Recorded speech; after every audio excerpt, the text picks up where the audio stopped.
Good evening, everyone. I am so excited that you are connected to me. This is Tamika Hall Live. Welcome. I'm Dr. Tamika Hall, and I'm excited for you to meet the authors of I Am Stronger Than the Storm. Now, listen, we've been here all month, and over the past 2 weeks, you have been meeting the authors behind the international best-selling anthology, I Am Stronger Than the Storm. And so tonight I'm coming to you with 3 more authors, and I am so psyched that they are hanging out with me on tonight. Listen, this is what I need for you to do. I need for you to click the share button.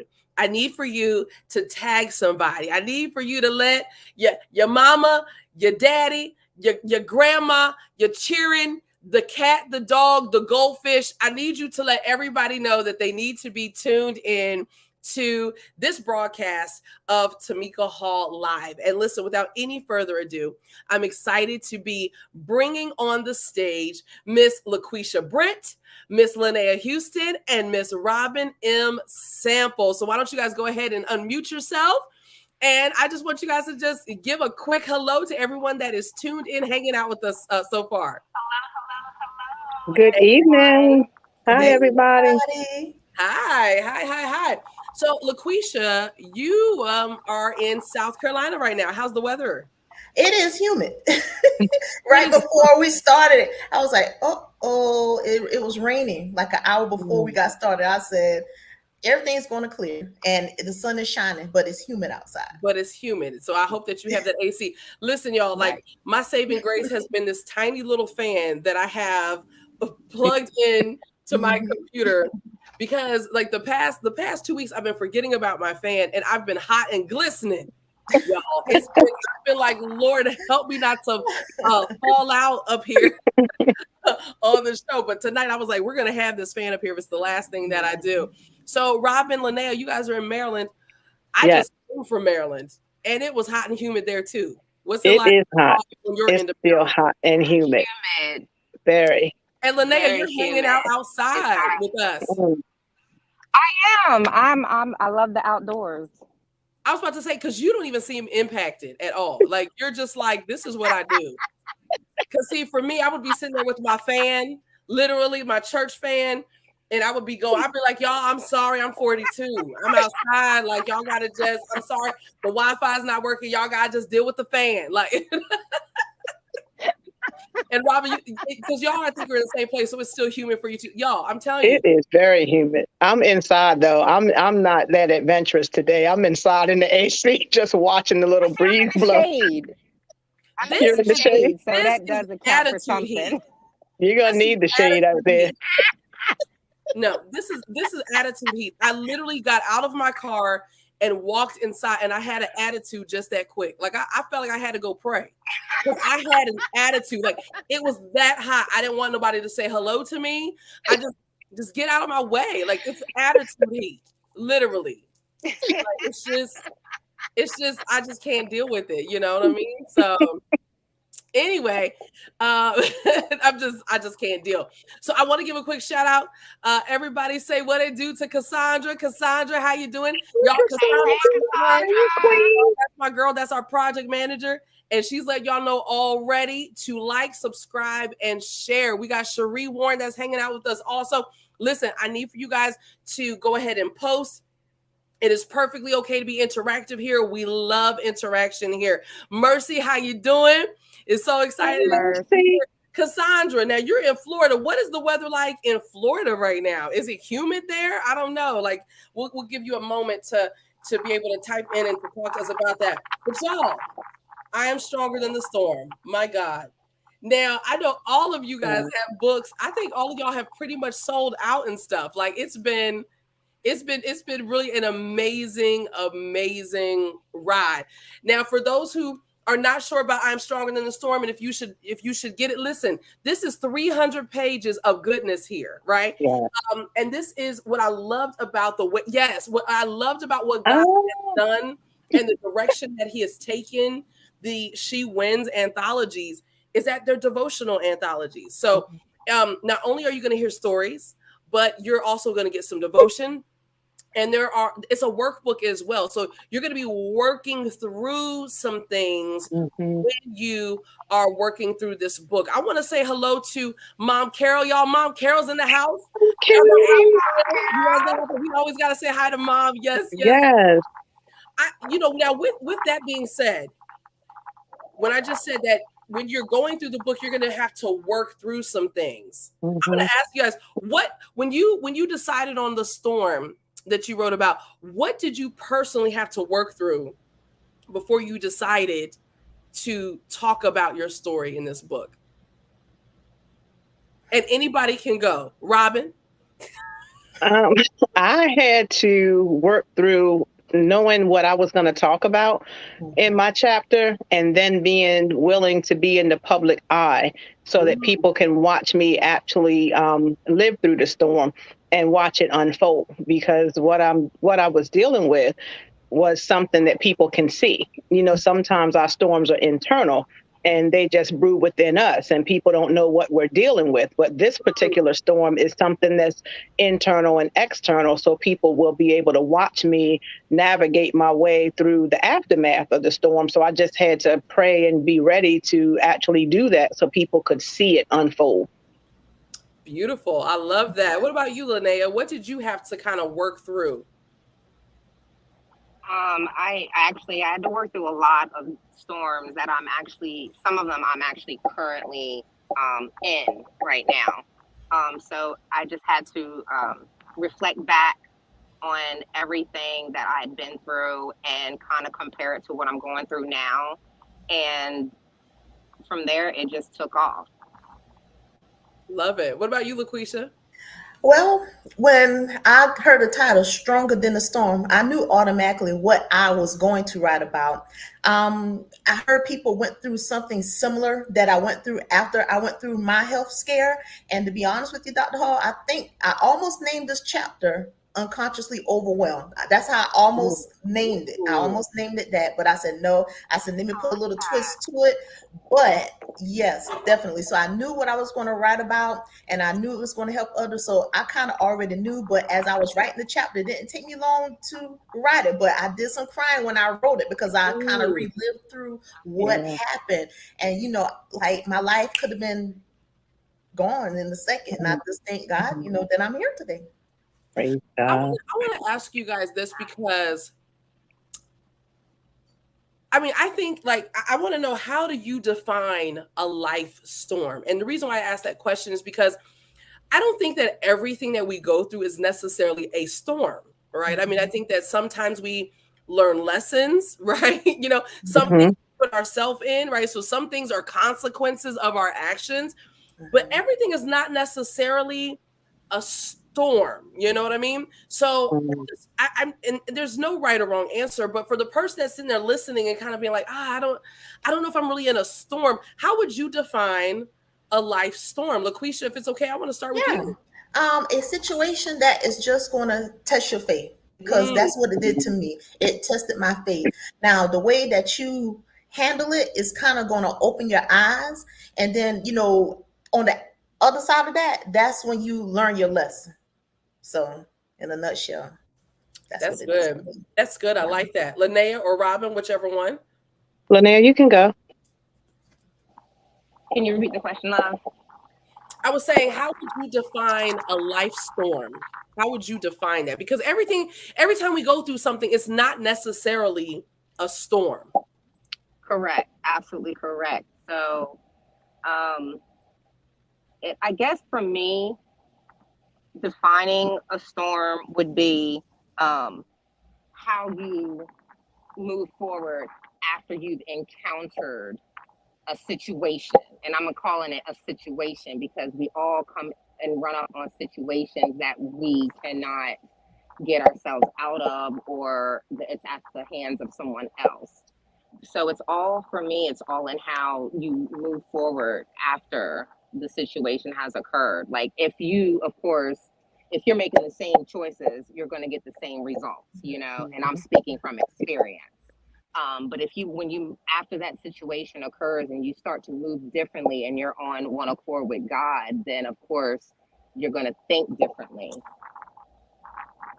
I love it. I love it. Robin, what about you? Um, for me, a life storm is something that comes about. It can either be something that gives you a warning that you know is coming, or something that can hit you unexpectedly. But either way, you have to take cover and you have to be prepared. And you have to kind of think quickly on your feet. And the cover is not necessarily the umbrella, the rain gear, the boots, and things like that. The cover is God. So when the life storm comes up, you have to seek God and really trust him, because whether you see it coming or feel it coming, or whether it catches you by surprise, your life is going to change because of it. Because while you're in the midst of the storm, some things are going to happen. The temperature is going to change. The climate is going to change. The lighting is going to change. The way you feel is going to change. Everything about you is going to change while you're going through this storm.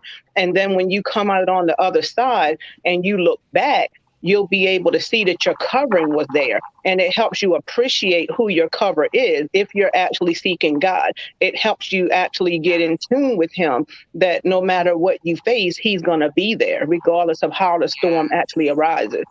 I love it. I love it. And all of you really said what I was thinking too. I mean, to me, a storm literally changes the landscape, right? Like when you look at a storm in nature, a true storm is going to change, like you said, the way we see things, the way we hear things. Absolutely. There's going to be a change after it. I don't care if a storm out in nature just swirls around some trash somewhere. There's going to be evidence that something was there, but it literally changes the landscape. And so when I think about our life storms, what has changed? And you'll find yourself when you're in a storm. I love that, how you said it, Robin, how we will have to take cover, right? There's going to be a moment where you have to take cover, because there really is just, there's too much going on. You don't want to be caught up in the whirlwind of stuff. If you stay outside in a natural storm, you might get hit upside your head. Yeah, absolutely. Hit your eye. Us Black girls, if you're not wearing a hat, or in my case, a wig, you know what I mean? If you're not wearing those things, your natural hair is gonna shrivel up, honey. You know, if no one's getting out the storm, us chocolate girls are getting out of the storm. We are not playing about that. Absolutely. Wigs, which I don't want my wigs caught up in a storm. No, like, right? No, we don't want to do that. So I definitely love how you guys all put that. I do want to just shout out a couple of folks. Tina says, "Hey Queens, I'm loving seeing your gorgeous faces tonight." Hey Tina. Yes, she's over on Amazon. She also said, "Yes, ma'am." Since she's talking about LYNEA, she said, "Yes, ma'am. Situations will occur. We just need to be ready." And then she said, "Robin, yes, take cover. Take cover." I can't stand Cassandra. Like, I hate Cassandra this way. I literally, like, Cassandra's gonna say, "My wig is stronger than the storm next week." I cannot. Only like, what is wrong nobody but her. Oh, I can't stand her. Like, she always got something to say. Oh my gosh. Only Cassandra. Well, listen, who's gonna join that with me? But y'all don't even wear wigs. I want to. I don't want to. You see my hair, the struggle is real. I need a wig. I'm calling my wigs emergency hairdos. Look, here go Annie.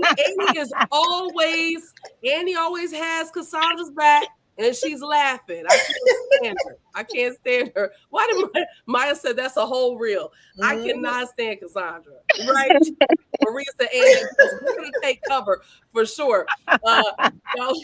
We have Miss Ann in the house. Miss Ann Sewell says, "Hello, Ann." Yeah, she said, "Hello, Queens who conquered the storms." I love it. I love it. I love it. Tina says, "Robin, we have all experienced the storms, and we must acknowledge the change after we have come through it." I love it. Amen. Also talked about transformation. I can't remember who talked about transformation. And said that we have Miss Felicia Jones Coleman hanging out with us. Hi, Miss Felicia. Yes, and then Mom says, "Trust in the Lord with all thine heart." Y'all, that's literally what it is. Yes. That's what it is. Yes. Maya says, "A storm is a difficult situation or season in life that requires us to seek refuge greater than ourselves." Y'all, come on here, Maya. said this right before you talked about taking cover. Y'all, Maya's always trying to be all up in the camera, right? Like, I'm just kidding. I'm just kidding. I love you. That's my little Maya. That's my little boo-boo. I want to say hello to Angela Sullivan. Thank you so much for being with us, Angela. Hey, Queen. Hello, Angela. Shantae, thank you for hanging Hey, out with us. Hi, Shantae. Yes. We also have Miss Patricia White. Oh. Hey, Miss Patricia White. As well. So thank you so much for being here. I don't even know who this is because unfortunately your name didn't pop through, but it just says Facebook user. It says Maya Foster, get you some good glue. Who is that? Who said that? Well, first of all, wait a minute. First of all, let me find what Maya said. Hold on. Y'all, wait a minute. Okay. I can't with y'all. I can't wait to see what Maya said. That's right. So you would be in the next anthology, you know, like, right. And then Annie talking about some, y'all know that is not my problem. You are always you just backed up Cassandra laughing. Don't be encouraging Cassandra. Don't do it. So okay, so Maya said I wear wigs one time around and they don't weather the storm. Okay, I get it. So the person that said get you some good glue. Listen, honey, you gotta get you some glue and install that thing. See. You gotta install it, honey. You gotta install it. You gotta get the nice long hairpins, and then you gotta stick them all over the place in case you got that issue, right? Right. But the one thing I use a wig grip. So you get that wig grip. It's like it's elastic, but well, it's not elastic. It's got Velcro on it, and it protects your edges. I'm all about my edges nowadays. I'm not letting annoying people snatch my edges. I'm not letting my wigs snatch my edges. Y'all not snatching these edges off. I'm taking my multivitamins every day. Y'all are. I put my little hair oil on there. My mega hair oil. You know, by Pastor Linda Grossman. We're not playing these games. Like y'all are not snatching my edges. Come on. About that in the storm. When you're in the storm, you better hold on to your edges, huh? Hold on. Thank you. Hold on to the edges, honey. Yeah. Nubia, y'all, Nubia is hanging out with us. Hey, Queen Nubia. Hello. Oh wait, she said she's at a meet and greet. Trying not to laugh out loud. Nubia, it's really tonight. I did not do this. I did not do it. Okay. Cassandra said a wig storm will back you. She said get that got to be spray. Yeah, you got to get that got to be glue, honey. I literally do not glue down anything. I don't glue it down anymore because I'm protecting these edges, honey. Oh Lord. Maya said my issue is the tangle of the tornado. Okay, I'm about to get off, y'all. Y'all get off. Y'all get off. Y'all get on my nerves, okay? Oh my God, Maya is crazy. And then here comes Annie. See, y'all, listen. Annie is she's with the shenanigans tonight. Talking about some. Come on, Dr. Tamika, make a word out of it, huh? Oh, come on, Soror, tell us, Soror, make a word out of it. Honey, you better. I will keep my edges. That's what we do. Day Fashion says I'm late, but the edges got me. Listen, we just trying to keep our edges in this season. I'm getting off of here because I can't stand Cassandra. She said edges are part of the body armor of Christ. Goodbye. Goodbye. I cannot with Cassandra. Oh my God. Goodbye. I can't stand her. Goodbye. How are you? I cannot. She is a mess. She is a mess. Tina's over on Amazon. She said, "Y'all ladies are starting already." But listen, you guys, it's all fun. But this is the beauty of things. Legitimately, God gives us beauty for our ashes. Yes, right? He does. For our ashes, God brings us the joy of laughter. Right. And after you have truly come through a storm, you know, it's beautiful when you can laugh. It's beautiful when you can have sisterhood and connect and fellowship. It's all of those things. Mom talking about where is that found? Mom, what you talking about? Mom, are you feeding into Cassandra? Because I believe you and Cassandra be in cahoots sometimes. Mom, post about what you're talking about, Mom, in terms of where is that found. So I'm going to give Mom a second to type that in. And Maya talking about something. She said it's a whole nest, honey. It's a whole nest. Facebook user says laughter is good, especially after facing. Absolutely. Yes. How did you? Because I'm waiting on. I know. I'm not sure. Oh, Mom says she's in cahoots with Cassandra. I think that's what you were saying, Mom. Annie says God has turned my tears into joy. Yes. Yes. Yes. Thank you, God. Friends. I promise I'm gonna get us back on track. But here go little baby Maya. She said the edges are boundaries of the Most High. I cannot stand our audience tonight. I love it. I absolutely love it. I'm so sick of y'all. Like, yeah, Miss Vera said, I'm blessed and highly favored. I'm riding out this storm. Yes. That's right. Ride out this storm. Y'all, now that's listen, right. Miss Vera is Maria's mom, and we know that she experienced a loss. Miss Vera and all of us, the whole Stronger Than the Storm ladies, we've all been praying for you and praying for the family. Okay, we've been praying for the family. I knew Robbie when he was little. And in my mind, I always saw Robbie as little. I forgot that he was grown until Maria started posting pictures. So I am so sorry about the storm that you're in, but we are definitely praying for you. You are definitely in our prayers. Mom said she wants to hold on a second. Mom said I want her to take a scripture out on it. Listen, absolutely. Okay, I got you. Y'all, those of you guys trying to preach about edges, Mom said she wants a scripture. Oh my God. Cassandra said Jesus' hair was of wool. It shall not be moved. I can't. I'm so over everybody today. We did need to laugh. Maria, we did. We love you, Maria. I love you, Maria. You and Miss Vera, we are praying for you. Yes. And y'all, let us know if you need anything from us. Let us know if you need anything at all. Let's get back to Stronger Than the Storm. Yes. I'm so done with the viewing audience right now. But I love y'all. I really do love you guys. And I want to start with LaQuesha. I want to talk about your storm. Okay. And so what we're getting ready to do, I want us to listen to your snippet really fast. Let me pull that up and we're going to get started. Around 10 years ago, I was a young single mother of twins, living my life to the best of my ability. I worked a corporate job and I had a graduate degree. In fact, I was working on another graduate degree, and most people would think that my life was perfect and that I was successful, but I was unconsciously unaware of the purpose in life. Unconsciously aware of the purpose in life. Talk to us about that, LaQuesha.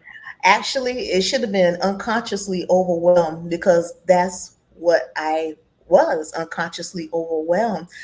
I'm just living life day to day, getting up, taking care of the kids, going to work, getting home, cooking dinner, and going back to bed and starting all over again. It's just the rinse and repeat, and just working, each day, because, the traditional way, because we all have to define success for ourselves. And I'm thinking, because of the way that I was taught, hey, you go to work, get a degree, get another one, you're going to get more money, it's going to fall in your lap because you have the credentials. But it doesn't necessarily work that way. I worked and I worked and I worked. I was even in school only working on 3 hours of sleep, you all. 3 hours of sleep. And then I had to get up the next morning and drive an hour to work. So it all just caught up with me, and I just didn't realize it. And I received a warning sign. Someone talked about that. I received a warning sign the week before I went on my trip. That's when I had that headache. And I just remember it just that day. I had to pull over to the gas station. I called my mom. I was like, I just don't feel good. I just need to just sit. She's like, let me get somebody to get you home, because, my family lived close to me, not too far away. I said, no, I can do it. But when I flew to Arizona, I'm thinking I'm getting away from the storm. I'm getting away from everything. But that's when everything started crashing down. I was in front of people talking about a class project, excited to meet new people. The first day, I felt bad, but I couldn't explain it. It's like I was trapped inside of my body, and I was just feeling overwhelmed and couldn't understand why. Felt better. Second day, set a presentation. I felt overwhelmed. This time, I couldn't take a break and rest. Next thing you know, I was talking, Next minute, I was on the floor and I was unconscious for 3 minutes. And they said, well, ambulance is on the way. I was like, what happened? And they told me what happened. I was too weak to react. I was too weak to cry. I was too weak to do anything but just sit there and trust people that I didn't know, which they took good care of me. They really did. So people ask, were you embarrassed? It's like, no, I'm happy to be here. What if someone didn't catch my head from hitting the desk when I fell down? Huh. What is it? Why do you think you were going like that? Was it you? Because, a lot of us are driven by different things. Some of us are driven because we think we have to be perfect, right? Because here you are, your mom, you have these master's degrees. Listen, you're smart. You don't have just one degree, baby. Listen, you have degrees, right? Yeah. And so some of us, we get caught up in being perfect. We got to be the perfect mom, just perfect for ourselves, perfect in the eyes of people at church, not necessarily with God, because he already understands that we're not perfect, right? And we feel like in order to be this perfect superwoman, that we have to be able to handle all these things at one time. What was it that had you running on this hamster wheel of life that led to this point? Good question. I think, believe it or not, I was comparing myself to others and didn't even realize it. Oh my God. See this person has this. Okay, how come it didn't get to me yet? Maybe I just need to work a little bit harder, because that's just part of being an adult, right? So I just work a little bit harder and then hopefully it'll fall into my lap. So that's what it was. But after I overcame everything, right, flew home after everything, went to the doctor, got good news. It wasn't, anything major, but, I had to change some things that caused me to change my career. Oh, so yeah, but it wasn't too bad of a thing. It needed to happen. It needed to happen. And it ended up, better than what it was. So that storm taught me, okay, LaQueshia, when you get tired, I'm going to need you to go to bed. I need you to stop. The Lord has been saying to me since last week, he said, rest is your weapon. He said, rest is a weapon. It's a weapon. Like, what in the world? Maya, she said, it's that animalistic feeling I was trying to describe, the intensity of a strange and stressful environment. Does that kind of describe what that feeling was? Well, did you ever find out when you said, okay, I was overwhelmed, but I couldn't do anything? Did you ever find out what that exactly was? Was that stress? Was that? It was stress, because I could tell what it was. It was a seizure that I had, and I didn't have epilepsy, anything like that. So that was the good news. That was the good news. But I couldn't drive for 6 months because of the state that I was in, because I couldn't have that under the wheel. So that's what it was. They told me it was sleep deprivation and it was stress. That's what the doctor told me. He told me the stories about people that was in the military that he used to treat because he was in the military, and that's what it was. They had seizures too, but it was sleep deprivation and it was stress, and that's what happened to me. That is really scary. Sleep deprivation and stress induced a seizure, which literally put you on hold for 6 months of being able to drive, caused a career change. And I just, because I'm trying for those of us, because I'm one of those people who are, I'm learning to rest. Like, I'm really learning to do that. I'm trying to figure out. So the feeling that you felt right before you went into the seizure, had you felt that at all before? Was it just kind of intensified at that moment, or? It might have been intensified. That's a good way of putting it. But it was just something that I didn't feel it before. It's just unexplainable. I just didn't feel anything like that before. Wow. Yeah, it was just unexplainable. I just felt trapped. I was like, why am I feeling this way? I know as females we go through a lot, and I'm not trying to get all in the detail and stuff. Like, is it my hormones acting up? What is going on?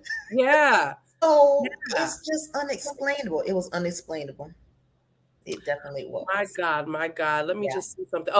Tina says, Mercy, he took you out because he wanted to cover you and keep you from hurting yourself any longer. Absolutely. Cassandra said, cycles of life living causes those shutdown moments. We have Miss Joyce Shepherd that says some storms in life mean God is trying to get your attention. And that's what it was. That is the truth. That is the truth. And he got my attention, trust and believe, because now I'm more conscious. More conscious. Maya said, yes, that's exactly what it felt like, but I never had a seizure. Thank God. My God. That is let's see here. Over on Amazon, we have where it says, LaQuesha, there are still too many of us that won't call stress by its name. It is a true chameleon in how it comes upon us, and we fail to notice it until it's too late sometimes. My goodness. I want to add Robin to the stream. Robin, have you ever found yourself feeling like this at all? Completely stressed, sleep deprived? Yeah. Yeah. I have. I did not have a seizure, but I felt that. Yes. Robin, you're somebody else who also, you're smart. You do a whole lot of stuff. Oh, I mean, thank you. God bless you. What drive you to do too much? What was your driving force? Was it the same thing like LaQuesha, where she said, now reflecting, it was comparison? It was comparison, because I never felt like I was good enough. So I always felt like I had to do more. It didn't matter what I did. I always had to do more. After my first college degree, of course, I celebrated. I was happy, and I still didn't feel like I was good enough. Even when I had gotten the job that I wanted, didn't feel like I was good enough. Even with my children telling me, Mom, you're a wonderful mom. We love you. You're doing everything you can. Still didn't feel good enough. I always compare myself to other people by looks, what they said, what they had. I was so concerned about what other people were doing that I tried to mirror my life and myself to what other people were doing, just so I could feel good about me. And that was a storm within itself. That was a storm within itself. So, I got to hang out with some mentees and with prophetess Brandy Nicole Wallace this weekend. And we were at dinner after the award ceremony. We were talking about this imposter syndrome, right? Which is what we were just describing. And I mean, she wrote this down, and I can't say it as eloquent as she said it, but it was something to the effect of, imposter syndrome really kicks in when you operate outside of, honestly, and I'm paraphrasing, when you operate outside of your anointing, when you operate that is when imposter syndrome really kicks in, right? Absolutely. And when she said about it, and I said, wow, because anytime I've ever compared myself to somebody, I started saying, man, I'm not good enough to do X, Y, and Z. The thing that I'm trying to do is not good enough. And that's when that imposter syndrome really kicked in, when I was operating outside of what I had been raised to do. What are your thoughts on that, y'all? When I was doing that, comparing myself to other people, I found myself trying to dabble in things that I know I had no experience in, just because I wanted to be like the next person. And I was stumbling, falling on my face, trying to do things that I knew I had no skill set for, really didn't have a desire to do it. I just wanted to measure up. I just wanted to feel important. I wanted to look like I belong. I wanted to look like I was able and capable of doing the same thing that other people were doing. And I literally wore myself out mentally, emotionally, spiritually, physically. It was draining, because at the end of the day, none of that stuff manifested. And none of those things that I was trying to do am I doing today. Neither one of them. I'm not doing either one of them. I just wanted to fit in. And two, I would add on to that too.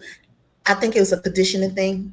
When I graduated high school and stuff, you got to go in the field that makes money. I was like the motivator. I got to do it just to make more money, but not operating in my lane. I was shifting too much to the right, shifting too much to the left, and I needed to stay laser focused. So that's my 2 cents about that one. Absolutely, I agree with that. So, I mean, there's a lot of power when we begin to recognize what we were doing that was causing us stress and pain and all of that good stuff. Can you with certainty say that you don't move like that anymore? You can't say that. Listen, I got my lesson. Now, every once in a while, I find myself veering off just a little bit. Okay. Right back forward. And then I find myself going this way, like, oh, get back on it. But too, I would say sometimes that kind of held me back because like I don't know if I'll be able to talk in front of people again because I'm afraid I'm going to fall Mhm. out. Oh, yeah. That happened to me too. That happened to me as well. But I had to get myself together. Mhm. Okay, it's not going to happen. It's not going to happen. God got your back. He has you in the palm of his hand. He has you. You just keep pushing. Put one foot in front of the other. I love it. What about you, Robin? Like now that now that you can say, okay, my issue is when I'm operating outside of what I should, when I'm comparing, how do you recalibrate yourself when you find yourself veering off like that? The first thing I do is I remember one word, and it's called confidence. Mhm. And I have confidence and I have evidence of what God has said to me. And I have to remind myself of what he said to me because my issue was always listening to what other people said, watching what other people did, trying to mimic what other people were doing, trying to sound like other people. And that's difficult. It's difficult to live two different lives. And I got tired. Mm. And now that I'm able to relax in who I am, and be proud of who I am and just operate in Robin's lane, I am less stressed, I'm less exhausted, I'm less tired, and I feel good. And just being able to wake up and be in a place of peace and happiness and just be okay, just being me. And I just feel amazing just to be me. It's hard trying to be something that you're not. So now I find myself just reminding myself, it's not what other people think. It's not what other people say. It's not what other people want me to be or expect me to be. Because, at the end of the day, sometimes folk don't even care what you're doing. Mm. They really don't. We put a lot of pressure on ourselves thinking that people are watching and expecting and wanting us to do certain things. And sometimes they're really not. Some people are, but sometimes they're not. So we put a lot of pressure on ourselves with trying to measure up when there's really nobody that's really, expecting anything. They're just wanting us to be ourselves, and people are waiting for us to be ourselves because they want what we have within. They want the gifts that we have, and they know that we Uh-oh. have certain capabilities, and they're waiting for us to go ahead and allow those things to manifest. And when we don't, we're actually doing a disservice to the people who are really watching and genuinely waiting on something. So I'm just happy just being who I am. And the storm that I actually overcame, and I'll talk about that a little later, I found myself comparing myself a lot. And now when I look around and I see that everybody is pretty much the same, in one way, different, but we're pretty much the same, and we come from the same person. We come from the same God. And I don't have to compare myself with anyone. And I feel comfortable with who I am. And again, I'm confident because, a lot of times we think that people are looking at us physically and we have to look a certain way and be a certain way. But what's most attractive is confidence. It doesn't matter what you put on. It doesn't matter how you dress it up. You can put perfume on it. You can color it up. You can do whatever you want to do. But if you don't have confidence with it, it doesn't even matter. So I just operate in God's confidence. That's it. Yeah. You have to focus on being you because people can tell when you're not being Hmm. authentically you. Bottom line, Absolutely. they can Absolutely. tell. They can see Absolutely. right through. Hmm. I know I You can. can sniff it Absolutely. out. Yeah, I can sniff it out. I'm like, Hmm. Mhm. Cassandra Hmm. says a 30-second window of others' opinions can turn into a lifetime of setback. Oh, yes, it can. Woo! Oh, yes, it can. Absolutely. That is Absolutely. so If you correct. let it. If you let it. You Yes. can't let it If you though. let it. Hmm. If Hmm. you let it. So Yeah. I wanted to talk to you again, LaQuesha. I wanted to ask you this. So the title of your chapter. The title of your chapter is Gaining Strength Through God's Grace and Gratitude. Gratitude. Yes. What talk to us about the gratitude part? Absolutely. We understand Absolutely. his grace because we get Yeah. that.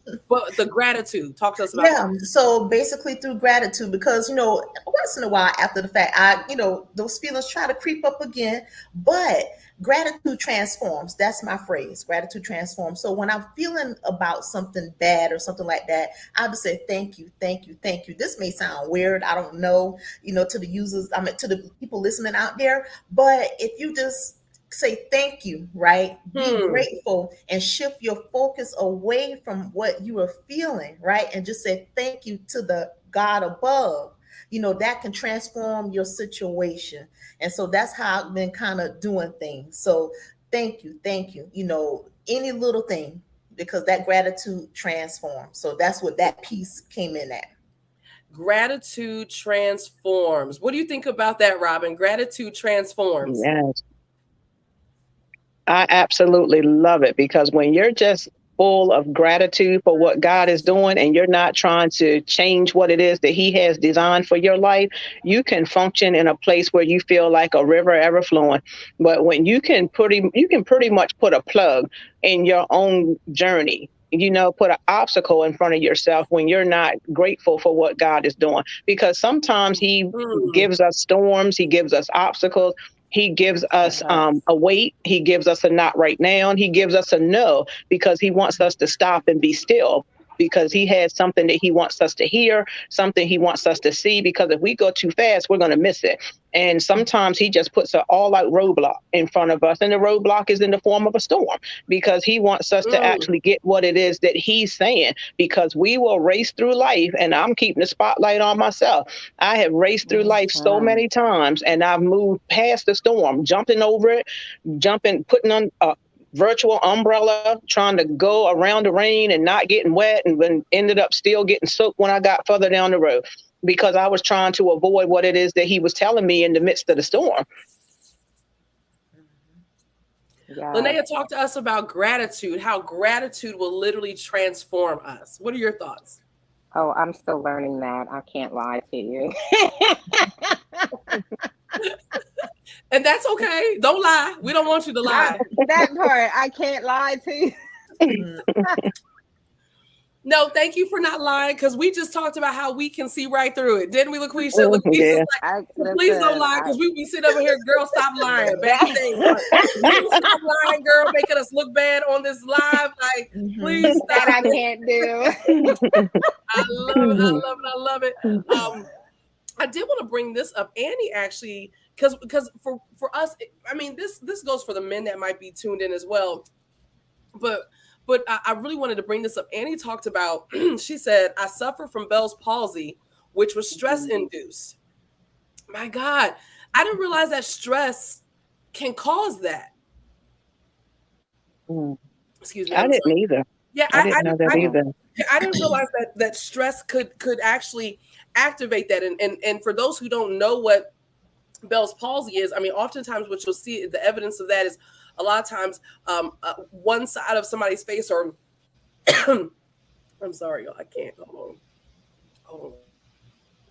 Robin, talk. Say something, Robin. You know you can talk. Say something. Oh, absolutely. Absolutely. I'm not real familiar a lot with what Bell's palsy is, and I didn't realize that it was stress induced. But what I will share is there's a lot of health issues that are brought on or exacerbated because of stress. Because me having lupus, I know that most of the time when I have flare-ups, it's on the heels of something stressful or something that I'm anticipating. Even if it's not something going on, if I think something's going to go on, I can feel a flare up coming on. So I can feel a difference in my body.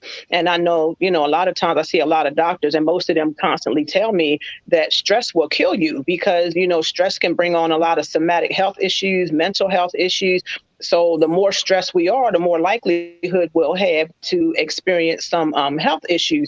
So I do know that, is real. So I'm not surprised at all to learn that Bell's palsy is a derivative of stress in some cases. I'm really not surprised to hear that, because it can happen. Yeah, even I went to the doctor one time. I don't know if I think I had a breakout or something like that. I can't remember what it was. He's like, and I'm gonna say it in the nicer terms, because he didn't say it bad towards me. He said your body is just upset with itself. So that's what caused it. But he said it another way. But, right. Okay. Yeah, so your body knows. It does. Your body knows. Robin, thank you for that. Listen. Oh, absolutely. I knew between Robin and LaQuisha, somebody was going to take it. Listen, y'all. Absolutely. No problem. Like what just happened here, because this is how you know when you're a preacher's kid, you can turn anything into a sermon. Okay. There you go. Sometimes you got to accept where you are. Yeah. And you got to step away for a second. Okay. That's right. And I need to stop acting like I wasn't hot. Okay. Y'all going to get this fan tonight. I think you have something that go around your neck. Yeah, I just hold one of those.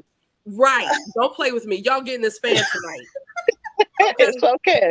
Do what you got to do to make sure you stay cool. And what else, y'all? What else is the sermon? Don't be afraid to call on help. That's right. And whatever. And didn't we just talk about that? How storms come up unexpectedly. Sometimes they come with a warning and sometimes they don't. And storms can be as minor or as major, because sometimes we can hear a little rumbling in the background and we think, oh my God, a storm is coming. We start batting down the hatches, lighting candles, getting the flashlights out and whatever. And then the rumbling goes away and the sun is shining again. But we were prepared. And sometimes that's how God moves in our life. He gives us just that little rumble to let us know, I need your attention right now because something is brewing. And a big storm might not happen right now, but somewhere along the line, this storm is coming. So I want you to know what this sounds like. So when you hear this again, I want you to do the same thing you did this time. Gear up, take cover, and get ready, because it might not be the big booming one this time, but it's coming.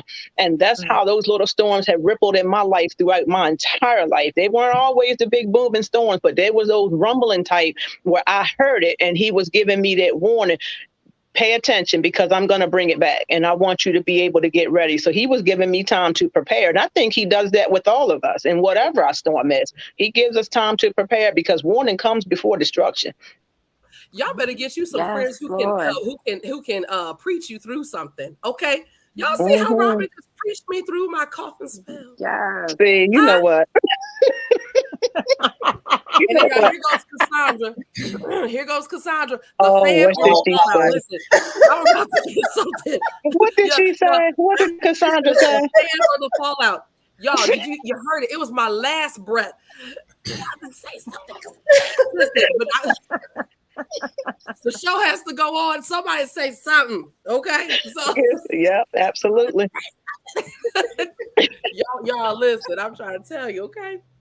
And sometimes you gotta be ready to fight, honey. I had to take those earrings out and stuff. Then I put that hair up, wrap that hair up real quick. That's right. Don't be afraid. We have to adjust, freedom, honey. We have to adjust. I thank God for delivering me from stress. It became so bad that it was emotional and physical pain. You guys realize that stress literally brings on physical pain? It does. It does. Yeah. It does.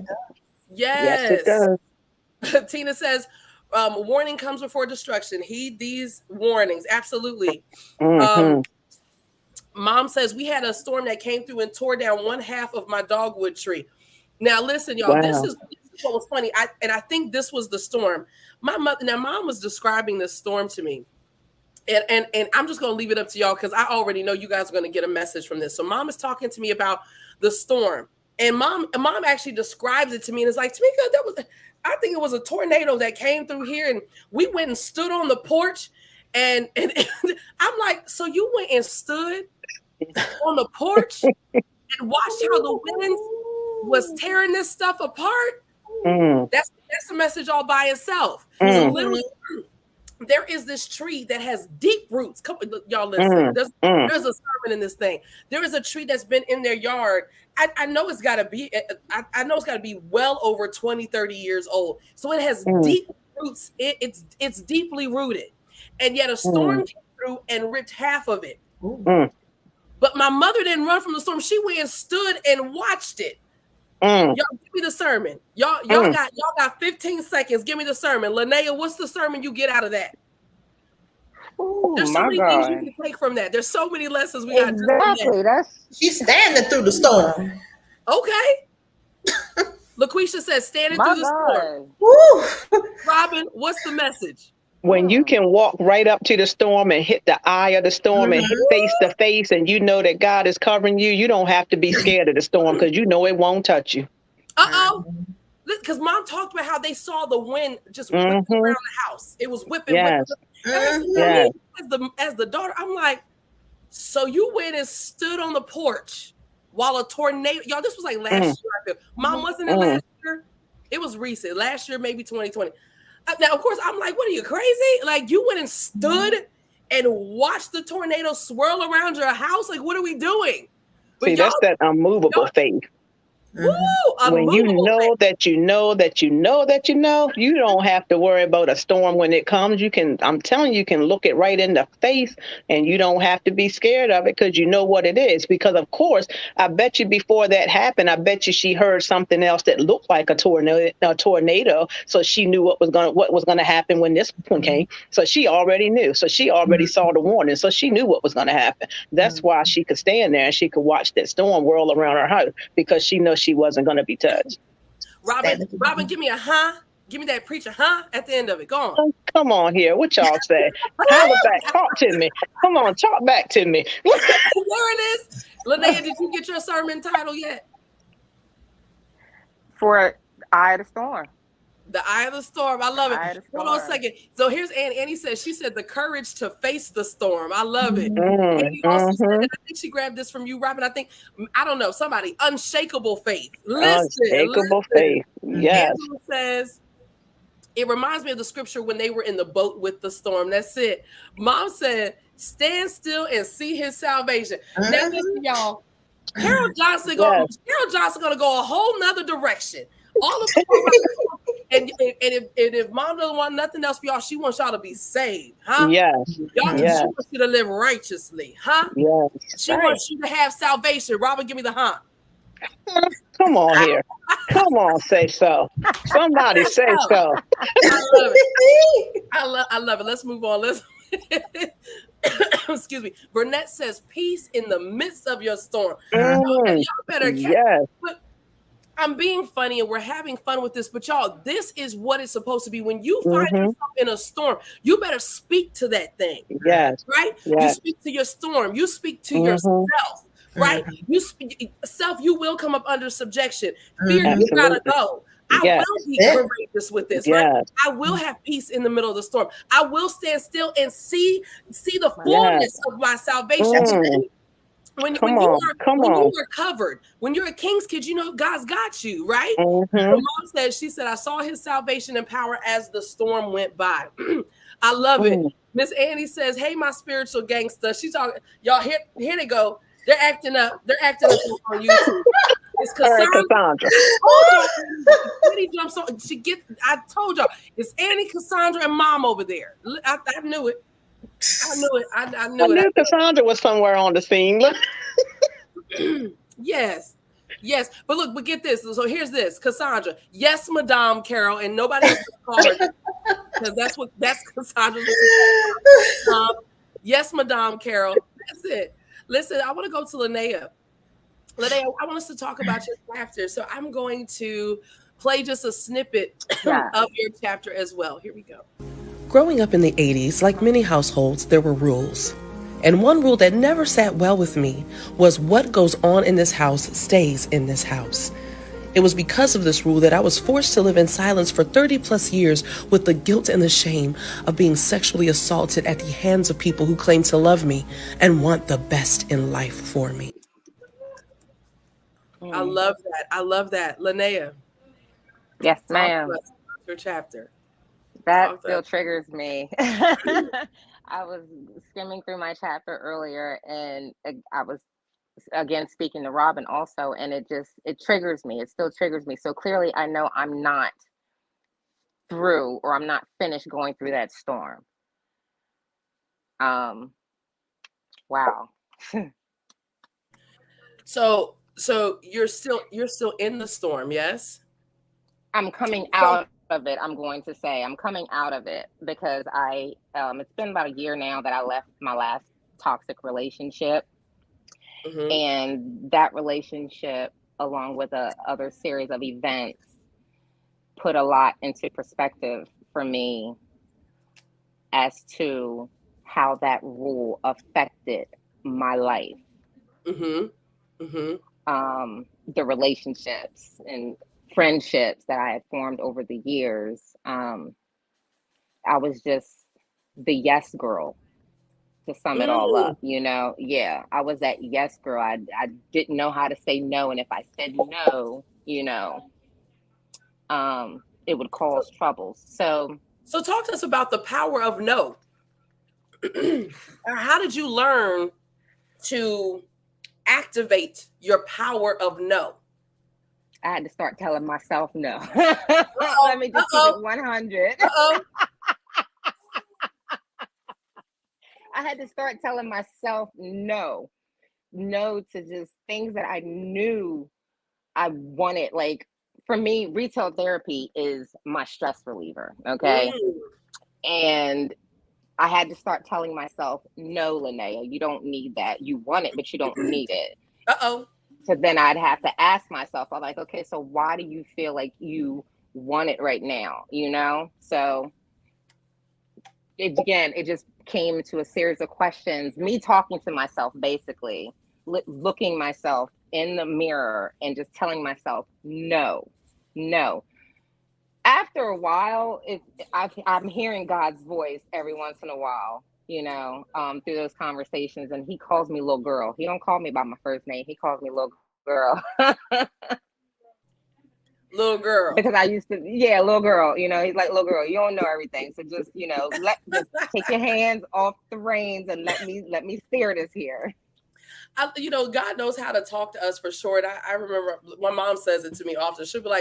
She's like, the Lord knows how to talk to us. Because, I mean, Papa, the way he talks to me, he knows to be like, get yourself up now. I'm like, yes, sir. You know, he knows how to talk to me. So if he's saying to you, little girl, that's what you respond to. That's what you respond to. Annie says, yes, Linnea, no is a complete sentence. So when you started saying no to other people, right? Because somebody right now is a people pleaser, right? Somebody right now is a people pleaser. And for them saying no is difficult. What do you do when a person's upset with you for exercising your right to say no? I love you, bye. Like at the end of the day, like I don't really have nothing too serious to say because I like to joke. I'm a lighthearted person. I love to laugh. So if you cannot accept my no, I love you, bye. Have a nice day. You know, like I'm not going to be held responsible for making you happy. That's not my job. Or pleasing you. That's not my job. I love that. I love the fact that you said, I'm not going to be held responsible for pleasing you. I just got to bring the other ladies in on that really fast. I know you guys heard Linnea when she said, I'm not going to be responsible. Like, I'm not going to be responsible for pleasing you. Let's talk about that responsibility piece. LaQuesha, what are your thoughts on that? I look at it this way. We all have, you know, goals, dreams, and aspirations, all of that in our lives, right? And we have to evaluate, right? If it's not going to serve you, if it's not going to help, like my why is my children. If it's not going to serve me or my children, I'm just going to have to put that to the side. And like it was said, no was a complete sentence. So I'm not going to be responsible for making you happy if it's not going to serve me and my children. Absolutely. So it's an evaluation thing. So, but I love that. Yeah. Robin, what are your thoughts? Like, I'm not going to be responsible for pleasing you. Like, what are your thoughts on that? Queen, we're I think we're having some interference or something like that over there. So I'm going to take you out and then you jump back in because I think maybe there's a Wi-Fi thing or what have you. So I'm going to, there you go. Say something. Speak. Oh, me? There you go. Yeah. You're Can there you hear now. me? Yeah, Okay. I got you now. So, okay. I was saying that no is a complete sentence. I love that because, and I like that I'm not going to be responsible for somebody else's happiness. It's so many years that I wasn't happy with myself. So I'm certainly not going to take on the responsibility of making sure somebody else is happy because I didn't even know how to make myself happy for years. So I'm not going to finally get to a place where I'm peaceful and happy and then take on the responsibility of making somebody else happy. You have to find happiness within yourself. Now, if I can add to your day, add to your life, or if I can do something to put a smile on your face in a moment, that just happens to be God. That has nothing to do with me. It's nothing that I can do physically to make somebody else happy. They have to be happy within themselves. And I don't mind saying no. No is so freeing. I never said no. I'm like LYNEA. I was the yes girl. I went along with everything and everybody to get along. I was like a peg trying to fit into a round hole. Wherever I felt like I could fit in by getting body, my money, my whatever. I did it because I just wanted to fit in. And then I had to remember, when we're young and we're not into the word like we're supposed to, and we take the scripture and we make it fit our own needs, everything is yes, because we take the scripture and make it work for what we want it to work for. And that very scripture that I referenced in my chapter about our body being a temple, then, I had to realize the temple doesn't mean somebody else has to be in it. The temple means that it's God's temple. I don't have to invite somebody else into my temple. That's not what the temple is for. So once I got to the point to realize that the temple was supposed to be, or is supposed to be, something that's pure and sanctified and something that God can use, it doesn't mean I have to open my temple up and allow everybody in it. So I had to learn how to start saying no, and nobody belongs in my temple other than me. And I remember one time before I said no more ungodly deposits will enter into my body. And when I said that, I meant that thing. I meant that thing. And I started embracing my temple, and my no came from that. It came from that. And I still say no whenever I feel like it. And I have no explanation for my no. I have no apology for my no. And I just say no. It completes the sentence, point blank, period. I'm done with the conversation. There's nothing else we need to discuss. My no stands alone. It doesn't need anything else. It took me a long while to get to this place, but my no means no, and no explanation needed. Yes, I remember a few months ago. It was last year, probably like August, September. You said that no more ungodly deposits. That's it, y'all. None. You keep it for however you want, right? Ladies, you've been having an issue. Keep it yourself. No more ungodly deposits. None. Absolutely. None. This body does not belong to you. Friendships who are constantly mooching off of you, and then they dump all of their issues on you. No more ungodly deposits. None. It stresses you out as well if you keep going and saying yes, because I was that yes person too. Don't forget about me. I was there too. It'll stress me out. That's it. Period. I love it. Robin said, "No, my no stands alone. My no stands alone." Yes. Ashley says, "No explanation needed." Jaquia says, "No is definitely a complete sentence." Listen, I want to say this. So Mom Carol said, "No releases power in our lives." LYNEA, what power did you used to give away, but now that power is restored because you've learned to say no? My voice. My voice. Wow. Your voice. What about you other ladies? I'm still finding my voice, but yeah. Oh, I'm sorry, LYNEA. No, go ahead. Listen, y'all know sometimes if no, you're good. No, you're good. Listen, I see you have your pin from the brunch. She got up, y'all. Brunch. That was the pin. She got up. I love that. Your voice. Nobody can take your voice away. And have you noticed the first thing that people and Robin, you work in the field of domestic violence. You went through it. You were part. I'm so honored you were part of my documentary last year. But God bless you. Thank you. But the first thing that abusers do is they try to steal your voice. Absolutely. Right to have one. So that is so powerful that you said that now you have your voice back. Absolutely. I love that. Robin, I want us to jump to you because y'all, we spend so much time laughing and stuff like that. I didn't realize so much time had gone by. But Robin, I want us to get to you. So let us go ahead and tap into your chapter. We're going to listen to a snippet. One moment. Here we go. I don't have many regrets about the choices I've made throughout my life. God has used some of my situations that I thought for sure would destroy me to enrich my life in such mind-blowing ways that I can't even explain. The only regret I have is not listening to what He said to me and about me. Because of that, I've lived most of my life based on what others felt, thought, and said about me to me. Talk to us, Robin. Because it is so amazing that LYNEA said she has her voice back. And then Mm-hmm. you are talking about you were listening to what everybody else had to say to you and about you and not what God had to say about you. So talk to me about Yes, the chapter. absolutely. And my chapter is called Total Eclipse. Because what had to happen, a total eclipse had to take place.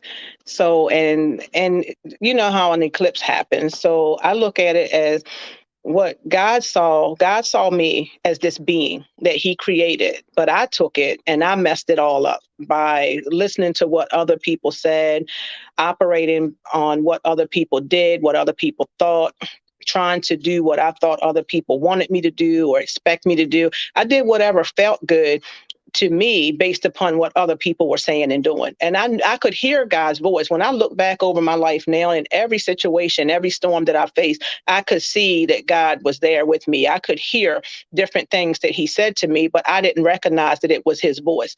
I misconstrued it to be something else, and I used it for other purposes, and things just kind of fell apart. So what he had to do with the total eclipse of my life, he had to completely cover me and put me in the shadows.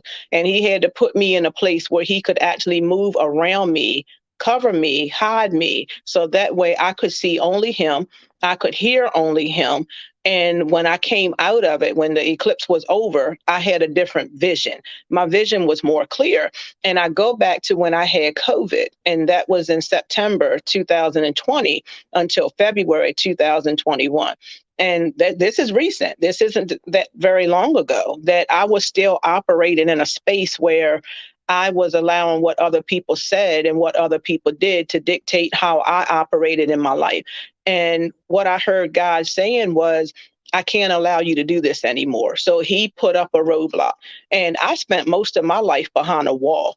I always kept a wall up because I was so scared I was going to get hurt. So I kept a wall around me thinking that I was protecting myself from the elements, or so to speak.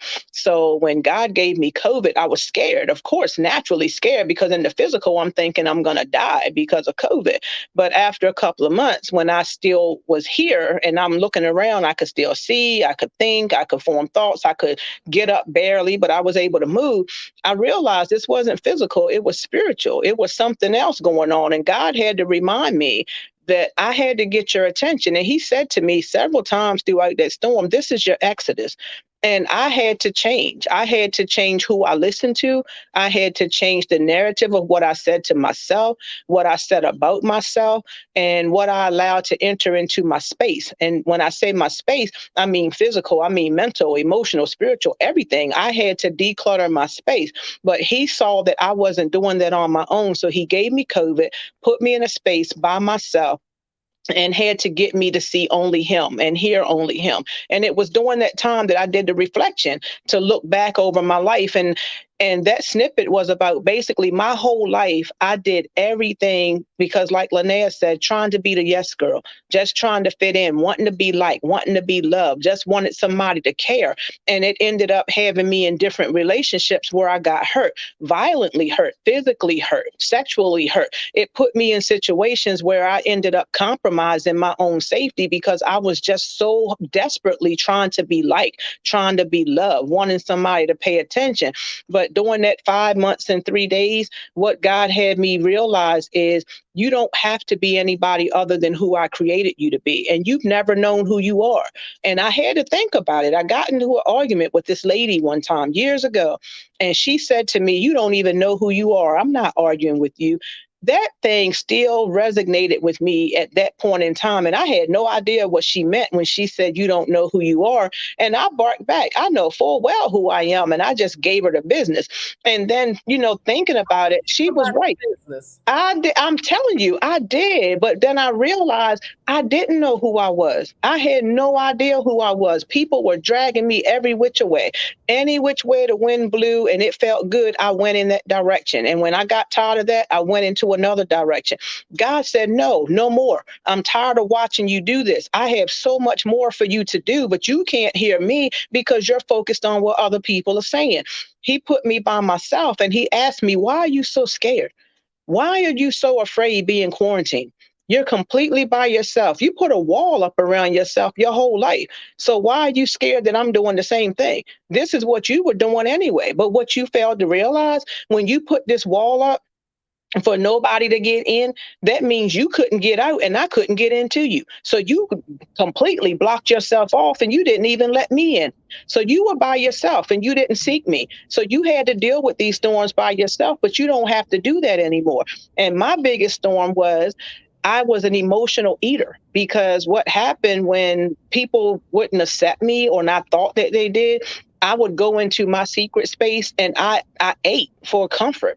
I always used food for comfort. First, it was alcohol when I was 13, and up until I was my early 30s, I drank heavily because I was numbing my pain. And after I stopped drinking and then moved on into different areas of my life, my children were getting older, I started using food. So food was my vice, and it kept me peaceful, but it caused me to gain a lot of weight. It interfered with my health. I ended up having a lot of health issues. And then, I ended up getting lupus. Lupus didn't come from my eating habits, I don't think. However, didn't help it at all either, because there's the joint pain, the inflammation, so much that comes along with lupus. And I ended up with kidney.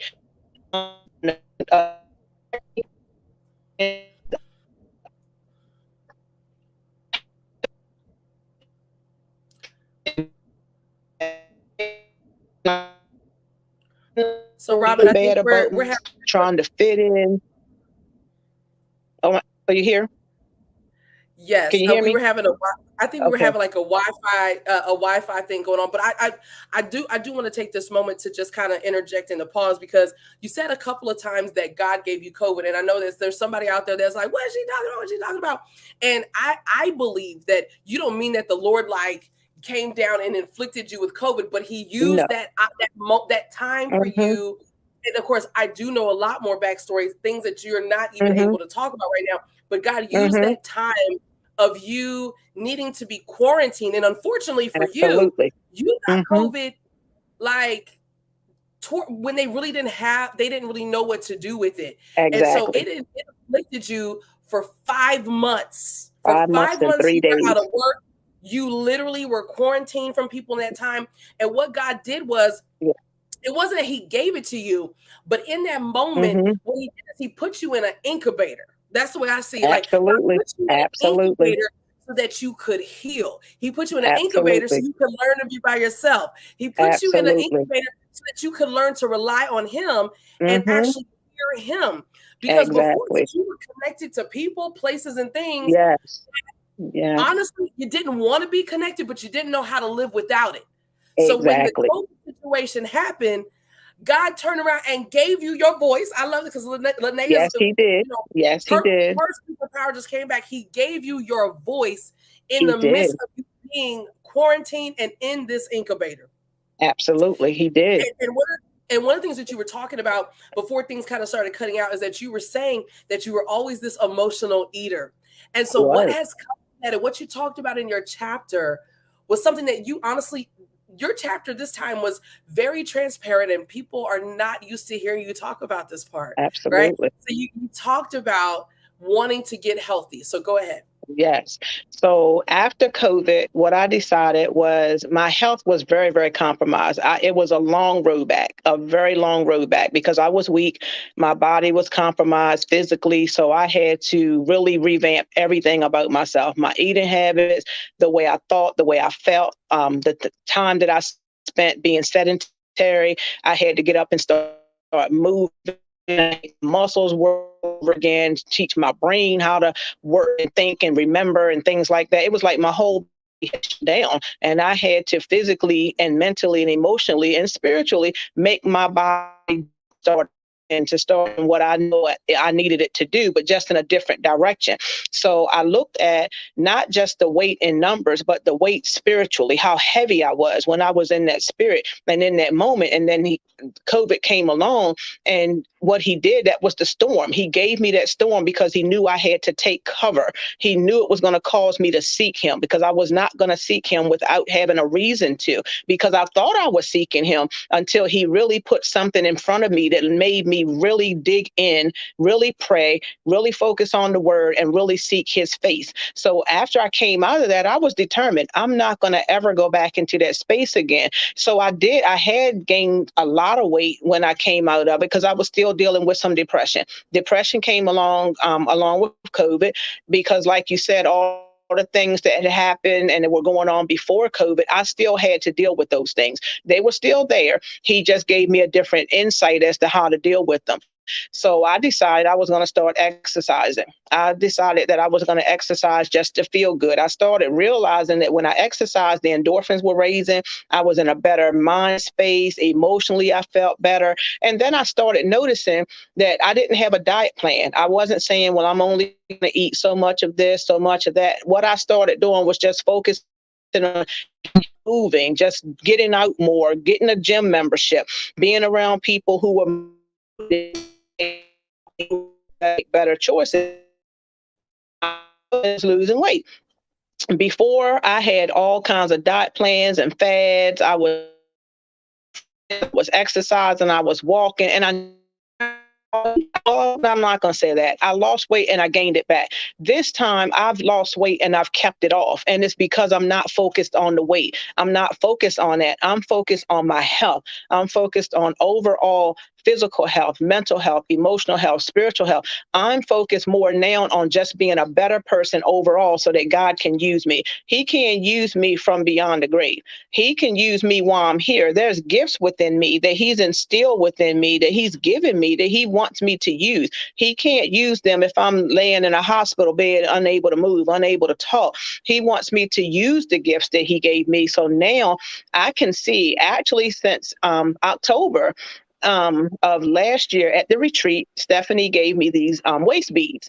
Never had waist beads before in my life. And she tied these waist beads on me. And I said, what are they supposed to do? She said, they're not going to do anything. It's what you're going to do. And she said, you have to exercise. You have to do whatever it is that you're going to do if you want to see these beads move. I said, what do you mean move? And she said, well, when you start losing weight, they're going to fall off. Okay. And they didn't move for a little while. So since October all the way up until now, I have lost, and I actually did my calculation today before I came on here. I have actually lost a total of 57 pounds from October up until now, just by going to the gym 5 days a week, just being steadfast. I've taken meat out of my diet. So if I eat meat, I get really sick. So I don't really eat a lot like meat. I eat a lot of salads. I've changed around my whole entire plate. I've changed around everything that I put into my body. I drink water infused with lemons and cucumbers and things like that. And if I had done this before, I probably wouldn't be focused on what other people thought and what other people said. If somebody told me that I didn't look good in something, or I was too fat, or I was ugly, it made me go into a room and eat more. I would go get it, everything that I could get, and I would eat because it made me feel better. And I don't focus on that now. And I love my daughter, because let me tell you, yesterday I put on this maxi dress. It's a tank maxi dress. And I was doing this, and I said, I need to work on these arms a little bit. She said, you either going to hate it or you're going to embrace it. You can't do both. And I said, okay, all right, little girl, I hear you. Yeah, I said, I hear you, little girl. Okay. And I just walked out the door and I embraced it, because she said, you're working on it and you look good. And I was like, well, thank you. And then I have to credit LYNEA, because when we were going to the gym together, she was pushing me to my limits, because I said, LYNEA, I want to lose some weight. I want to get healthy. And she gave me all these tips, and I've taken it and I've run with it. And this is how I know that sometimes God will place people in your path so he can use them for a minute or for a season, because she doesn't go to the gym anymore. But I've taken what she's taught me and I still go. One time I would have stopped. When she stopped, I would have stopped. But now I go 5 days a week and I absolutely love it, because I feel better about me. So I don't listen to what other people say anymore, because like I said, with following people and giving up so much of myself, trying to be wanted and needed and loved, I was in so many bum relationships, just trying to be liked and trying to be loved. And neither one of them people like me and love me for me. I can't say that I found that in either one of my past relationships. And I haven't made it completely public, but I have a relationship now, and this this man loves me for me. It doesn't matter what I look like. He's not concerned about that. And it's just amazing. And I'm going to share this because I haven't written about it yet. I don't think I did. I have to go back and check. But I tested positive for COVID in September. I got the test done September 11th, tested positive September 16th. I tested negative for the first time after my COVID storm, February 5th, 2021. And I told God at that point in time, I'm giving you 1 year. I'm giving myself back to you. I'm not making any decisions on my own. Whatever you want to do in my life, you do. I'm giving myself completely and totally back to you. And I meant no relationships, no nothing. Absolutely not. Do you know this man walked into my life February 5th, 2022? And then you tell me that's not God. And I didn't ask. I wasn't seeking. I wasn't looking. I wasn't searching. That's nothing but God.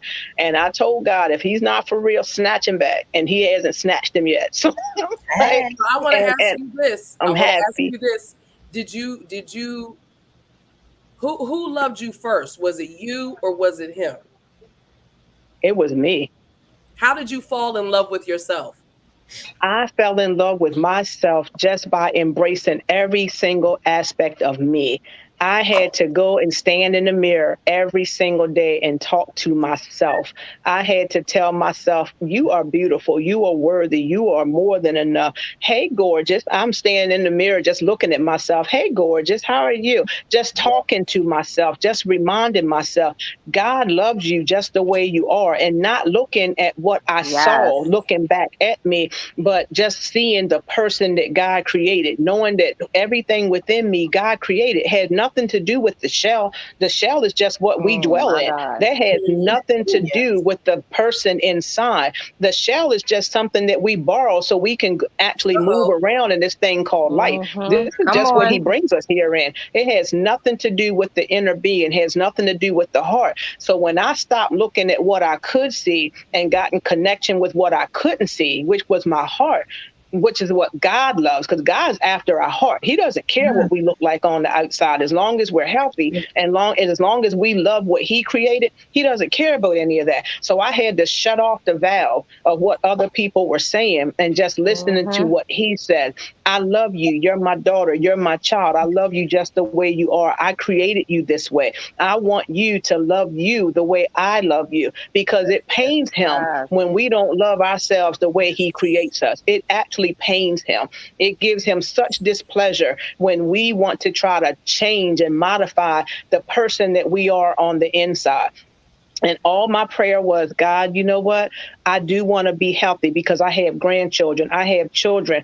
I want to be here. I want to be able to live my life and see exactly what he has for me, in this life.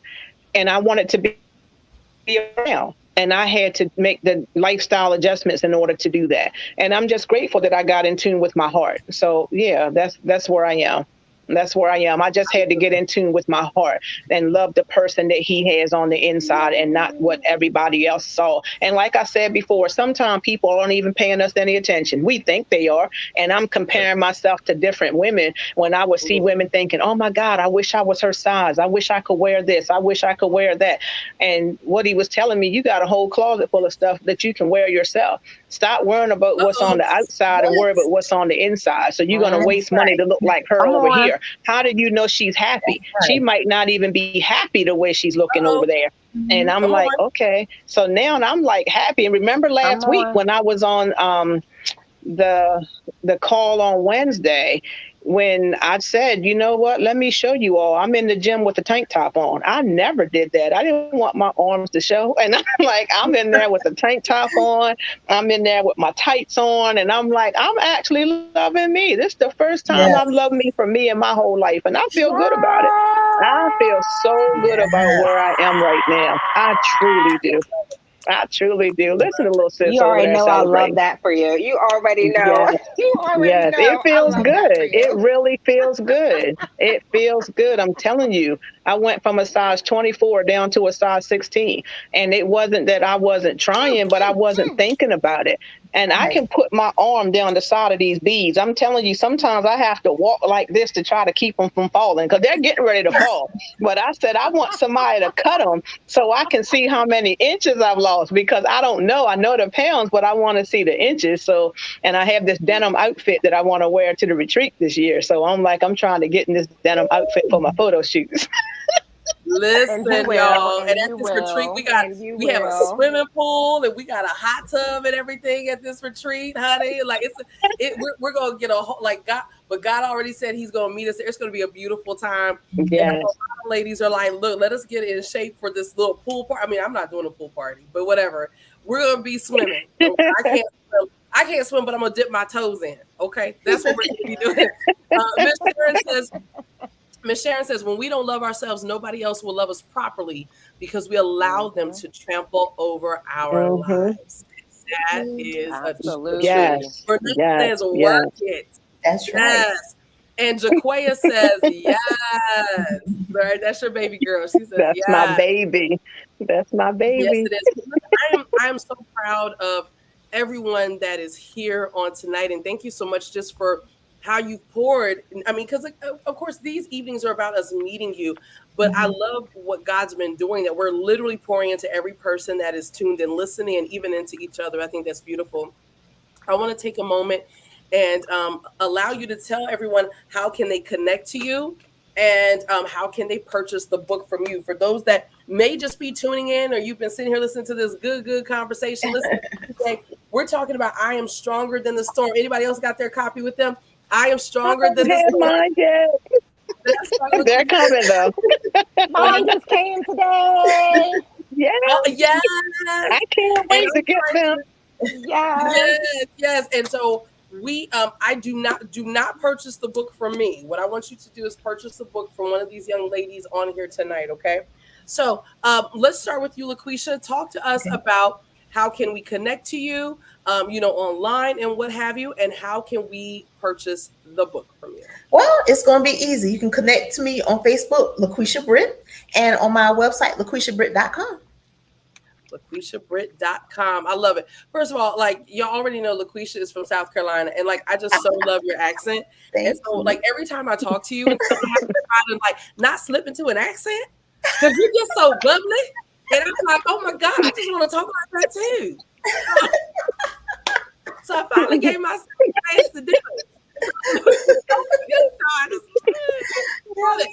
So LaQuesha, make sure you guys connect with her. LaQuesha Britt, go to LaQueshaBritt.com. Listen, I love it, y'all. That's easy marketing right there. LaQueshaBritt.com. LYNEA, talk to us about how can folks connect to you. And hold on a second. Burnett says Southern proper. Yes, she's listen. Look, don't game with her, honey. She got degrees. Okay. I'll take that. Quisha, listen. You and I share the same thing, right? Because our mamas gave us black names. That's right. That's right. Like we do not have application names. Okay. Robin's gonna go. No, LYNEA, they may not really know. Right? Yeah, LYNEA really could almost pass for an application name. I'm on the fence. And look, the mama said my child is blackity black, and I want everybody to know. She said an application name. Application name. Y'all, my name is Tamika Shanice Johnson. I'm blackity black. Everybody knows I'm black. There's nothing I can do. Y'all listen. So when I was like, I have a degree in theater, right? And so my senior year of college, look, Jaquia said my mama gave me one too. Yes, she did. Mm-hmm. Jaquia. I knew she was coming. Jaquia. And then, but Jaquia, your mom capitalized the Quia. So at least people know that they got to separate the J and the Qua part. And the Quia. Ask her what her middle name is. Ask her what her middle name is, Tamika. Jaquia, what's your middle name? Tell her spell it so you can see if you can sound it out. Because she tells me that I just messed her whole name up. Okay, well, then don't say nothing. Jaquia, your mom gave you permission to type your middle name. And hopefully you'll know what it says. And while she's typing that in, Tina says, shut up. Now try Berthina. Listen, first of all, I love my baby Tina, but y'all listen. So Tina, I'm gonna post this for you. She said, Berthina, back in the 1960s. She says, shut up. It's still different today, but softer than some of the other names around. So, y'all, this is Tina. Now, Tina, have you been? Tina was on here last week, right? Tina Green. Y'all, Berthina, right. It took me a second. Well, she had to say it for me a couple of times. You're right, Berthina. You black. You're black, buddy.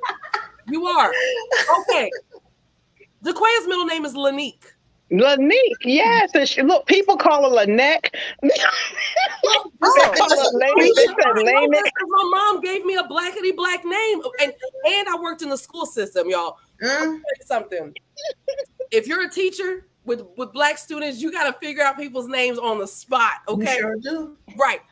But Robin, why did you spell this baby's name Lynette? You did spell it Lynette. You did, Jaquaya. I'm back. You did, Robin. You did. Because the E is long. See, the E is long, and see, they jacked up the hospital. I'm gonna blame it on the hospital staff because see, what had happened was I spelled it and I put the line over top the E to let them know it was Lanique, and they were like Lynette, Lanique. I'm like, no, it's Lanique, and they wanted me to spell it like you spell Monique. I said, no, she's different. She's gonna be Lanique with an E, and so yeah, it's just poor baby. Lanique. Or this is Lanique. Okay. Listen, but y'all, hold on a second, because I still almost don't know how to spell my name. Hold on. Listen, my middle name is Shanice. Now, typically, it's I before E except after C. I think this is how you spell my name. Mommy, listen, y'all. I think this is how I spell my name.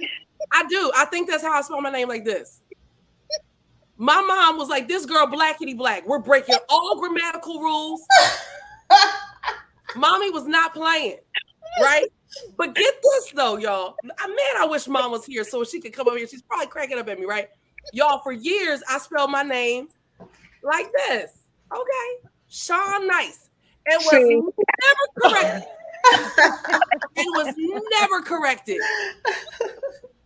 Nobody corrected you? My mama didn't. Oh. I didn't realize that my name was this until I looked at my social security card. Oh my goodness. Oh, I love Ralph. She was trying to let you learn on your own. She was giving you the experience to learn on your own. Be quiet. You that's just what mama say who named their child Lynette and try to tell her it's a long vowel sound. I'm sorry, Jaquaya. I'm trying to back you up. I'm just kidding, y'all. Listen, it don't matter. It's the name. Jaquaya said she was trying to be unique. So listen, she's still that's right. Because my baby's special. Because Cassandra said, she said them folks didn't know how to type the long E. But listen, my mom, listen, I get it. My mother wanted the accent, I think, over the I or something, y'all. And the hospital refused to do it. So it's the hospital's fault for my mother too.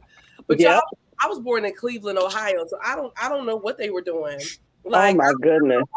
Mommy, why you Mom, who is that for? Myself, you, or the hospital? Y'all, mom started shaking my head. Maya says, wait a minute, so how did you take them state tests in school? First of all, Maya, I'm way older than you. Okay, stop trying to call me old. Okay, because when the baby, y'all, this is the baby on here trying to come. Oh no. First of all, with my state test, I didn't have to write my middle name. That's how old I am. Don't be calling me old, Maya. Oh, Maya, shots fired. Shots fired. The baby told me. No, she wasn't. Okay, listen though. Robin, did you have to put your middle name or was it just the initial? It was just the initial. Right. They didn't need my whole government. Maya. Maya said, you got to spell your whole name. Maya, well, you the baby. That's why. That's the baby. I didn't have to do that. That's the baby. Cassandra said, I reserved my daughter's spelling rules. Lanisha, you still gave her a black name, Cassandra. That baby's still black. She's still black. Jaquia said, that's my turtle's name. And she said, I think she was saying that's why Turtle's name is Camden. Mm-hmm. And that's what she said. She spelled it very unique and was like just like it sounds. And I've named him Josiah. And I said, I'm going to do a biblical name because she told me I could not give him anything that was jacked up that he wouldn't know how to spell. I guess she figured one is enough. Yes. Yeah, because she's got 2 apostrophes in her first name and there's none in there. Again, that's the hospital's fault. I didn't do that. What apostrophe? What? It's 2 apostrophes in her name. I never put an apostrophe in her name. It's one after the first A I've had an apostrophe and one after the in Y. my name. I've had an What? apostrophe in my name for years. Really? Okay. Well, they put yeah. 2 of them in her name, and there's no apostrophe in her name. That baby almost didn't get her high school diploma because they told her she couldn't spell her name. I said, she's actually spelling it correctly, but the birth certificate spelled it wrong. Wow. I'm being serious. I'm telling you, they almost didn't give her diploma. They told her she was spelling her name wrong. And it's like that on her birth certificate with 2 apostrophes. I'm like, I didn't put that in there. You know, the problem is with us, like, with us beautiful browns, like, somebody probably did that to their child. Yep. Somebody, but I don't even understand that one. Mm-mm. But Robin, you sure? Now listen, when I had children, they put me up with a whole bunch of drugs. Yeah. You sure you didn't add those apostrophes? You sure? No. Because I'm telling you, she was the one that was the natural birth. I didn't have any drugs with her. She was the all That's natural. why you were out of your mind. We figured it out. Jaquia, problem solved. I get it. Your mama fainted from the pain of childbirth. That's what you were out of your mind. You were out of your mind. I give you a pass, boo. I understand. Because I don't know who told you that you had to do that. That is why. You didn't know what you wrote. I promised you, I wrote it down and I gave it to the person. I gave it to the woman on the paper. Oh, goodness. And I see these apostrophes. I'm like, what is this? I didn't like that. Your name was supposed to be Tamika, and your mama was like dying from the pain. You were supposed to be named Tamika. That's why your name's so close. Yeah. Like, she said she probably wish it was Tamika. Because she had some trouble trying to spell that. God bless her. My God. Yes. Oh, God. Okay, y'all, we could do this all day. Who was I about to talk to? I think LYNEA. You were going to get my credentials. There it is. How did I get on our names, the application names? I don't know. You compared it to me and you. That's how you started. There it is, y'all. I totally got off on a tangent tonight. Hold on. What said? She said, "Queens, with the storm I'm going through, you bring me joy. Haven't laughed for a while." Oh, I love it. I love it. So, Miss What a Nancy, blessing.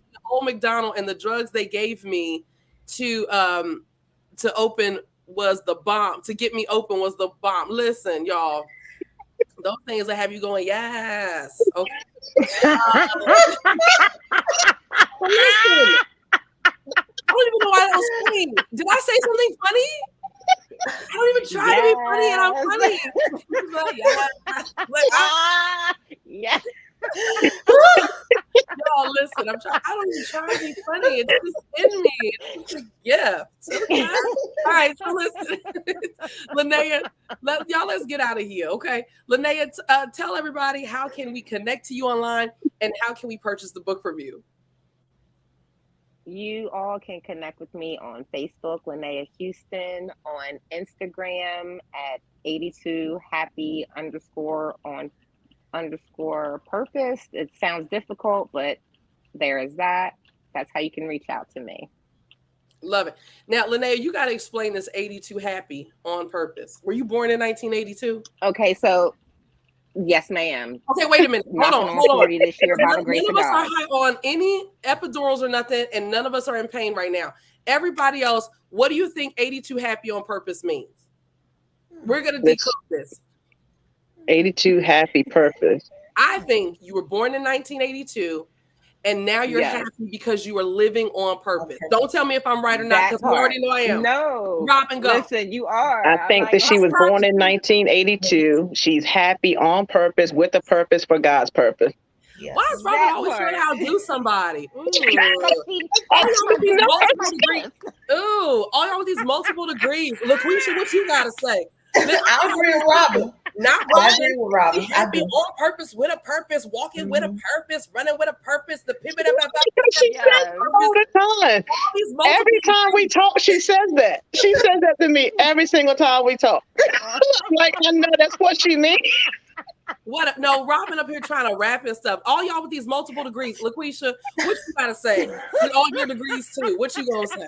Well, I was thinking the same thing she was thinking. You know, born 1982. You said she talk about happy. See, she say happy on purpose all the time. So Yep. she wants. Maybe she's going to birth something. You know, Yes. another book or something like that. That's going to have the phrase "happy on purpose." Absolutely. I claim That's that. what I feel. Yes, because she says it all the time. That's her Yes. signature. That's her catchphrase every single All day. y'all overachievers. All the See, overachievers. you know what? I've been saying it for years now, unbeknownst to the reason, but now I know. So, LYNEA, what does it mean? Just like you said, I was born in 1982. I've been saying happy on purpose for years now, again, unbeknownst to why I was saying it. But since my walk with God and Christ, like now I realize why I've been coining that phrase, happy on purpose. Coaching program. Now, y'all, why Carol Johnson be coming for her daughter on this live broadcast? What did she say? What Mom Carol say? Mama said. First of all, she backed you up. Mom says, Robin, you don't have to explain yourself. You are grown. Mom Carol. Y'all, Mom Carol be coming for me. Okay, That's her Mom way of being Carol. like, Tamika, shut up and be happy that I birthed you.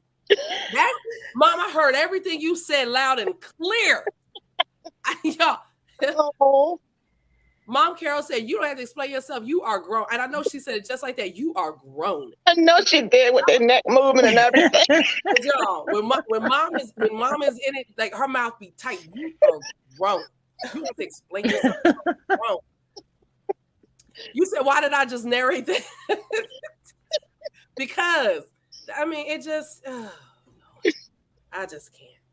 So yes, y'all make sure you connect with LYNEA to grab your copy of the book. Okay, make sure you connect with her. If you guys connect with her on IG, she's also LYNEA Houston here on Facebook.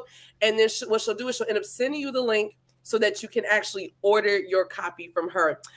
Robin, you're going to take it on out. I mean, you might as well. Mom's backing you up. And I want you to tell us, how can we connect to you and how can we purchase the book from you? Okay, you can connect with me on Facebook, Robin M. Sample, and to purchase the book from me, you can go to my website, robinsample.com. Wow, I totally messed that up. It should only be just .com. Robin, you're so sweet.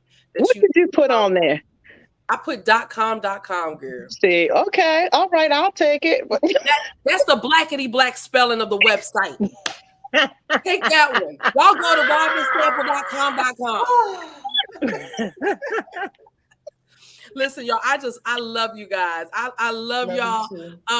Y'all, Cassandra said she said what she said. Of course, she's always gonna back up Madame. Don't nobody care about Tamika here. Maya said, I'm stuck in the car fooling with y'all. Listen, y'all, we just love to laugh here.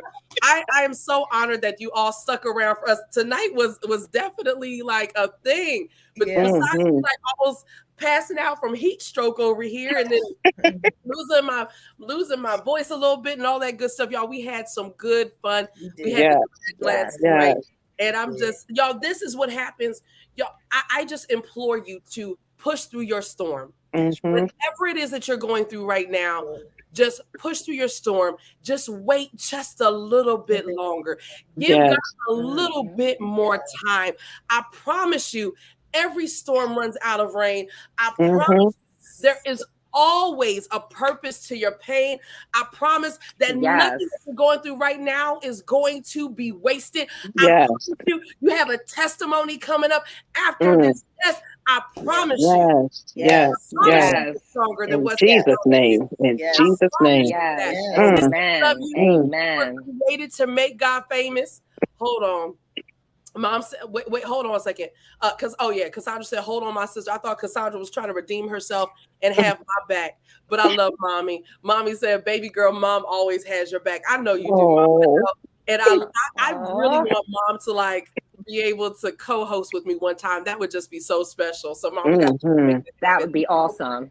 We just got to make it happen. Like, y'all know, I just so love my mother. Like, I'm so obsessed with my family, you know, and I'm just so honored. So those of you that you have people that you love, hug on them and love them. Because as much as we feel like people get on our nerves, it's you got somebody that you can hug on and love on and help you while you're going through your storm. Y'all don't be on that island by yourself. That's right. Don't do it. Don't be on the island by yourself. So if you guys got to go and make something right, go make it right. Because you're going to need them when you go through the storm. You're going to need them. Absolutely. You were created to make God famous. He's anointed you to do hard things. I'm sorry. I just want to say, we're going to be here next Monday. Listen, me and my girls from Stronger Than the Storm, we're about to travel to Atlanta this week. We're about to go and see our billboard, right? Y'all, Rob is about to be stuck with me in a car for like 10 hours. What you gonna do with yourself? Okay. Yes. So you're gonna be stuck with me. But actually, we're gonna be here on Tuesday. I can't wait. I am really excited because we have Mercy Pender, we have Prophet Elisa Stilley, we have Nubia Taylor, and we also have Shell Vera that are going to be with us next. Yes. Yes. It's going to be a high time in the Lord. And listen, I heard Robin alluding to some of what we had talked about. She said what I talked about last week in the group, and that she was talking about was anointed to slay, right? The mentorship group is open. So if you're looking for a little bit more, wanting to pursue your purpose, if you're wanting to be able to feel confident to pursue entrepreneurship, all of those things, I'm excited because this is it. Once a week. You want to be part of that. This program is it. It is. Doing some things, right? Oh, Yes. So good. And we've been in it for 2 weeks, but it's okay. It's rolling enrollment. You can come in and watch the past 2 replays, but I promise you guys, you don't want to miss this if you've been working. Listen, Robin, I apologize. I got to show this. Robin showed us her total eclipse. Like I got so caught. Oh, I forgot about that. Robin, yes. And y'all, we see the change, the total eclipse, right? Showcase that. I've already seen this though, but yes, you have. So, okay, once again, I love y'all. Yes, we're gonna be here with Cassandra. Yes, Maya said I'm about to be in the trunk with the bags now. We're gonna have a good time. We're definitely gonna have a good time. All right, guys. We love you. Everybody, go ahead and give everybody a wave.